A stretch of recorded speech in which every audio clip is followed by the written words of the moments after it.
نحمده ونصلي على رسوله الكريم اما بعد فاعوذ بالله السميع العليم من الشيطان الرجيم بسم الله الرحمن الرحيم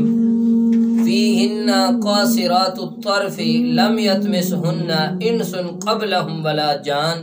فبأي آلاء ربكما تكذبان كأنهن الياقوت والمرجان صدق اللہ العظیم۔ سورۃ الرحمن میں اللہ تعالیٰ فرماتے ہیں وہاں نیچی نگاہ والی شرمیلی حوریں ہوں گی جنہیں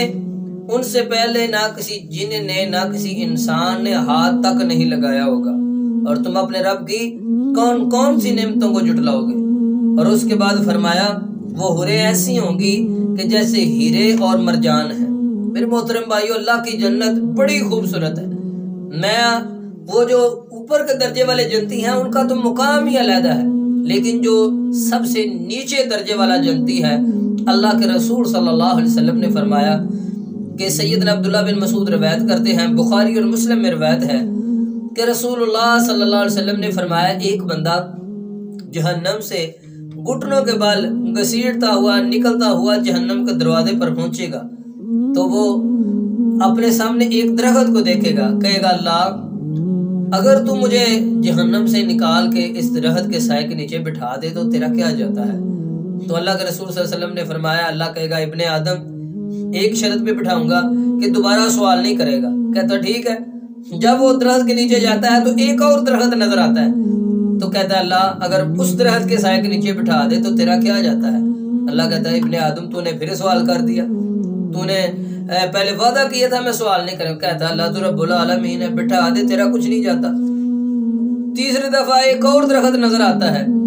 تو کہتا اللہ وہ جو درخت نظر آ رہا ہے اگر اس کے سائے کے نیچے بٹھا دے تو اللہ تیری بڑی کرم نوازی ہو۔ اللہ کہتے ابن آدم تو نے پہلے بھی وعدہ کیا تھا سوال نہیں کروں گا، پھر کر رہا ہے، چلو ٹھیک ہے میں بٹھا دیتا ہوں لیکن دوبارہ سوال نہیں کرنا۔ اور اس کے بعد پھر جنت کا دروازہ نظر آنے لگتا ہے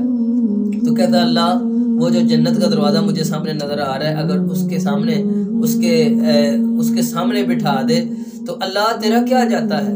تو اللہ کہتا ہے ابن آدم دوبارہ سوال نہیں کرنا۔ کہتا ہے ٹھیک اللہ میں دوبارہ سوال نہیں کروں گا۔ پھر وہ جنت کے دروازے کے سامنے جب بیٹھتا ہے تو جنتیوں کی آوازیں سنتا ہے، کہتا ہے اللہ اگر تو جنت میں مجھے داخل کر دے تو تیرا کیا جاتا ہے؟ اللہ کہتا ہے ابن آدم ٹھیک ہے تو نے پہلے بھی وعدہ کیا تھا لیکن بار بار سوال کر رہا ہے تو ٹھیک ہے میں تمہیں جنت میں داخل کر دیتا ہوں لیکن دوبارہ سوال نہیں کرنا۔ تو اللہ کے رسول صلی اللہ علیہ وسلم نے فرمایا کہ یہ بندہ جب جنت میں داخل ہوگا تو اس کے ذہن میں یہ مطلب بات ڈال دی جائے گی، یہ کہے گا اللہ جنت تو تمہاری پور ہو چکی ہے تو میرے لیے تو جگہ ہی نہیں ہے۔ اللہ کے رسول صلی اللہ علیہ وسلم نے فرمایا کہ اللہ کہیں گے جا جنت میں داخل ہو گیا، پھر ہوگا پھر کہے گا اللہ جنت تو پور ہو چکی ہے مکمل ہو چکی ہے میرے لیے تو جگہ ہی نہیں ہے وہاں۔ تو اللہ فرماتے ہیں ابن آدم جا جتنی دنیا تھی اس کے مثل میں نے تمہیں عطا کر دیا۔ تو یہ بندہ جو ہے نا یہ کہتا اللہ آپ مجھ سے مذاق کر رہے ہیں حتیٰ کہ آپ رب العالمین ہیں۔ تو سیدنا عبداللہ بن مسعود رضی اللہ تعالیٰ عنہ اس بات کو بیان کر کے ہنس پڑے، کہتے ہیں آپ نے مجھ سے پوچھا نہیں کہ میں ہنسا کیوں ہوں، لوگوں نے پوچھا آپ کیوں ہنسے ہیں؟ تو سیدنا عبداللہ بن مسعود فرماتے ہیں میں اس لیے ہنسا ہوں کہ اللہ کے رسول صلی اللہ علیہ وسلم بھی اس حدیث کو بیان کرتے ہوئے ہنس پڑے اور لوگوں نے پوچھا، صحابہ نے پوچھا اللہ کے رسول آپ کیوں ہنسے ہیں؟ تو اللہ کے رسول صلی اللہ علیہ وسلم نے فرمایا بندے کی اس بات کو سن کے کہ اللہ آپ مجھ سے مذاق کر رہے ہیں، میں بندہ ہوں آپ کا، آپ رب العالمین ہیں، آپ مجھ سے مذاق کر رہے ہیں، تو اللہ بھی اس بندے کی اس بات کو سن کے ہنس پڑیں گے اور اللہ فرمائے گے بندے میں رب العالمین ہوں، میں جو چاہتا ہوں وہ کر دیتا ہوں۔ فرمایا جا میرے بندے میں نے جتنی دنیا تھی اتنا بھی تمہیں عطا کیا اور اس کی مثل 10 گنا زیادہ تمہیں جنت میں جگہ عطا کر دے۔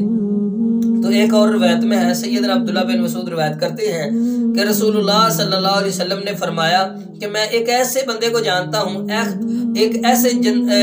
جنتی کو جانتا ہوں جو سب سے آخری جنتی ہوگا اور گھٹنوں کے بل گھسیٹتا ہوا نکلتا ہوا اور چلتا چلتا جنت میں داخل ہوگا تو اللہ کہیں گے جا میں نے تمہیں دنیا جتنی تھی وہ بھی عطا کی اور 10 گنا اس سے زیادہ بھی تمہیں عطا کر دیا۔ تو میرے محترم بھائیو یہ 10 گنا زیادہ جتنی دنیا ہے اس کے لیے کتنا ہم لڑتے ہیں، کتنا ایک دوسرے کے ساتھ ناراض ہوتے ہیں، لیکن جو سب سے آخری جنتی ہوگا اس کو یہ دنیا کے برابر اور اس کی مثل 10 گنا اور زیادہ اللہ تعالیٰ عطا کریں گے۔ میرے محترم بھائیو، اللہ کے رسول صلی اللہ علیہ وسلم نے فرمایا جنت کی حوریں اتنی اعلیٰ ہوں گی، اتنی خوبصورت ہوں گی، اگر جنت کی ایک حور آسمان دنیا کی طرف دیکھ لے، جھانک لے تو سارے خلا کو روشن کر دے۔ اور اللہ کے رسول صلی اللہ علیہ وسلم نے فرمایا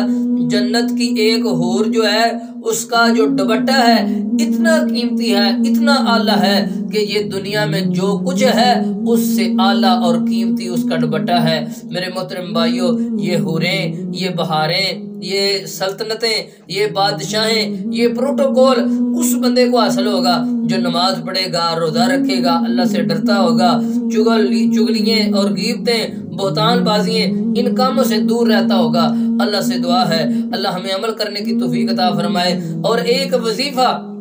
جو میں بتلانا چاہتا ہوں، اللہ کے رسول صلی اللہ علیہ وسلم نے فرمایا جو بندہ صبح کے ٹائم 7 دفعہ پڑھتا ہے اللہم انی اسألک الجنت الفردوس، اللہم انی اسألک الجنت الفردوس، 7 دفعہ پڑھتا ہے، اللہ کے رسول صلی اللہ علیہ وسلم نے فرمایا جنت خود کہتی ہے اللہ یہ میرے لیے سوال کر رہا ہے تو اس کو مجھ میں داخل کر دے۔ اور اللہ کے رسول صلی اللہ علیہ وسلم نے فرمایا جو 7 دفعہ پڑھتا ہے اللہم اجرنی من النار، 7 دفعہ صبح پڑھتا ہے، اللہ کے رسول فرماتے ہیں جہنم خود بول کے کہتی ہے اللہ یہ بندہ مجھ سے اتنی پناہ مانگ رہا ہے، اللہ اس کو مجھ سے دور کر دے۔ میرے محترم بھائیو، اللہ سے دعا ہے اللہ ہمیں جنت الفردوس میں داخل